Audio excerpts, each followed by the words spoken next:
The guy is a total monster.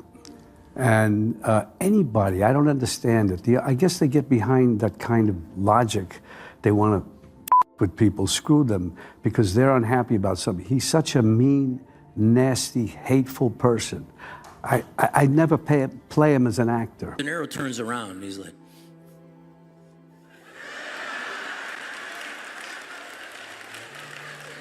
Schneider, how could you support that schmuck? Trump is a schmuck. I looked right at him and I said, I love you. Rob Schneider just dropped one of the boldest shots Hollywood has seen in years, and he fired it straight at fellow actor Robert De Niro. No filters, no hesitation. During a recent event where Schneider took the stage as the main speaker, he openly called out De Niro for what he described as nonstop hostility and exaggerated mockery directed at President Donald Trump. But the twist that stunned the audience was Schneider insisting that he still loves De Niro, yet jokingly added that the legendary actor needs to shake off what he called Trump derangement syndrome and start looking at things with even a little objectivity. It wasn't a rant. It was a comedic warning wrapped in sharp honesty. And trust me, things only get more interesting from here. Will America be a temporary experiment in freedom in human history, where freedom for the individual was enjoyed by only a relatively few people for a brief 249 years before society returned to another form of feudalism and slavery? I hope not. But it is not guaranteed. When they say eternal vigilance, that means we must be awake, we must be aware, and we must fight for it. That seemingly lighthearted speech is exactly what sparked the entire firestorm between Rob Schneider and Robert De Niro. Schneider wasn't angry or aggressive. What he delivered was humor with a heavy message hidden inside it. He reminded his audience that freedom isn't just an American luxury, it's a universal necessity. And once a society allows even one freedom to slip away, the domino effect begins rapidly. Schneider spoke from experience, saying he has watched nations crumble after exchanging liberty for control. He warned that America is never immune to that danger. That's why, in his eyes, the duty to protect freedom isn't optional, it's a responsibility. And that strong message is precisely what ignited the tension between these two Hollywood giants. I know that, working in Hollywood, you live and you work amongst all of these individuals that do not like Trump. They're Democrats. We knew that through the election. They voiced their opinions. Robert De Niro was one of those.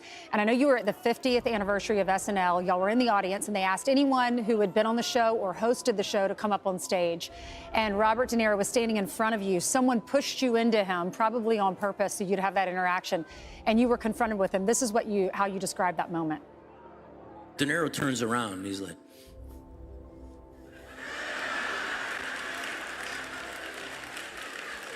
Schneider, how could you support that schmuck? Trump is a schmuck. I looked right at him and I said, I love you. I love you. I swear to God, he looked right at me and went like, okay. That's the only way to handle it. Schneider's approach to De Niro's relentless criticism of Trump wasn't filled with rage. It was surprisingly calm, thoughtful, and even affectionate. He made it clear that nobody is suggesting Trump is perfect. Every leader deserves criticism when they get things wrong, and Schneider openly admitted that. But what he pushed back against was the tone of the criticism, the bitterness, the constant anger, the personal attacks disguised as political statements. To Schneider, there's a big difference between holding a leader accountable and obsessively tearing them down. When criticism becomes more emotional than factual, it stops being useful and starts poisoning the national conversation.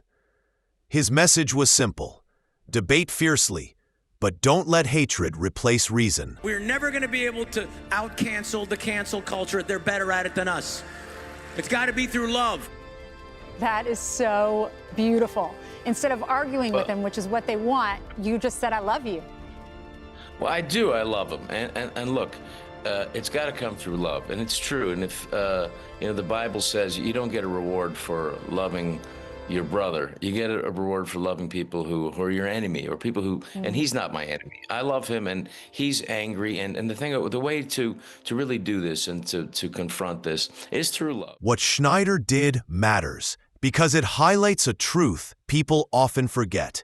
You can't defeat the cancel mob by becoming the cancel mob. You can't beat outrage with more outrage, and you cannot drown hate with hate. But you can respond with grace. Grace that takes the heat out of the moment. His message wasn't some shallow call for unity. It was a reminder that political disagreements should never transform friends, neighbors, and co-workers into enemies. Politics is supposed to be a conversation, not a battlefield.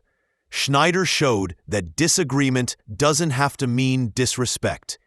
You can debate passionately and still maintain your humanity in the process. You got to understand that, there are people who are, if you want to use the word triggered or whatever, but we have to meet them in some other way than just with the same kind of anger or whatever. And I do, and I'm telling you, I respect him as an actor and as a person, and I know that he's helped the autistic community, the kids, parents who have autistic kids, and on a movie years ago. And I do it, and it's interesting because when you come from a place of love, and brotherhood, then you really can't, it doesn't advance to that next ugly place. What truly stood out was the respect Schneider showed toward De Niro.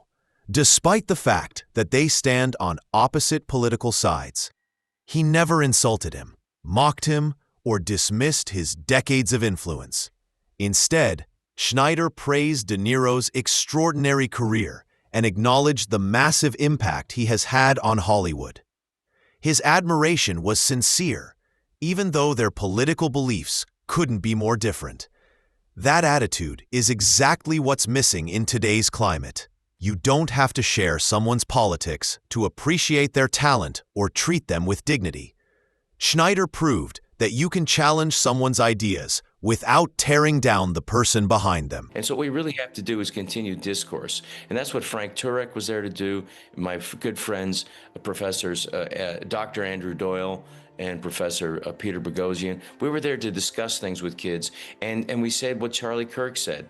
And the only reason I was there at Berkeley was because with Charlie Kirk, and I said to him, let's go to the place that's the most challenging. And he said, well, we're going to go to Berkeley then.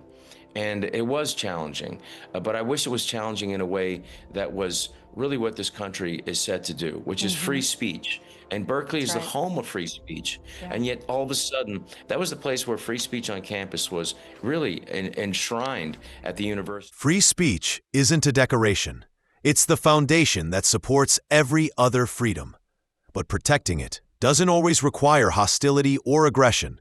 Sometimes you defend it best by responding with patience, kindness, and respect, even toward those who want to silence you. There will always be people who oppose certain voices and viewpoints. Meeting them with anger only strengthens their argument. Meeting them with respect exposes the weakness in their attempt to censor. When you refuse to mirror intolerance, you prove that everyone, even your harshest critics, deserves the right to speak.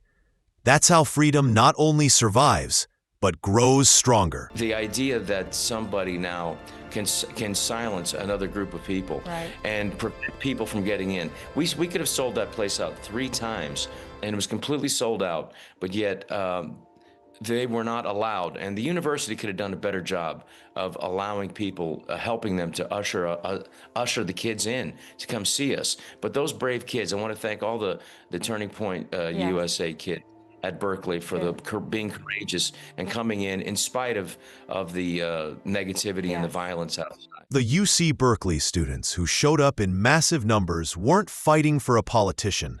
They were fighting for a principle. They believed that no person should be silenced simply for thinking differently. They argued that once you silence one group, every other group becomes a target. If someone breaks the law, then let the justice system handle it. But shutting someone down just because their opinion is unpopular is far more dangerous than the opinion itself. Their turnout sent a powerful message. Freedom of speech isn't negotiable, and it must be defended every single time. The bottom line is, it's Biden versus Trump. We want to live in a world that we want to live in and enjoy living in, or live in a nightmare.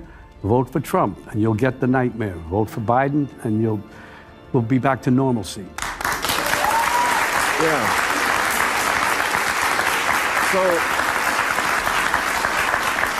So why is Trump winning? I mean, the New York Times poll this week came out, and maybe this will change it with the State of the Union address, but Trump was beating him rather soundly. It was quite a warning light, 48 to 43, also winning way more among women than he had before, winning outright Latinos. What do you attribute that to?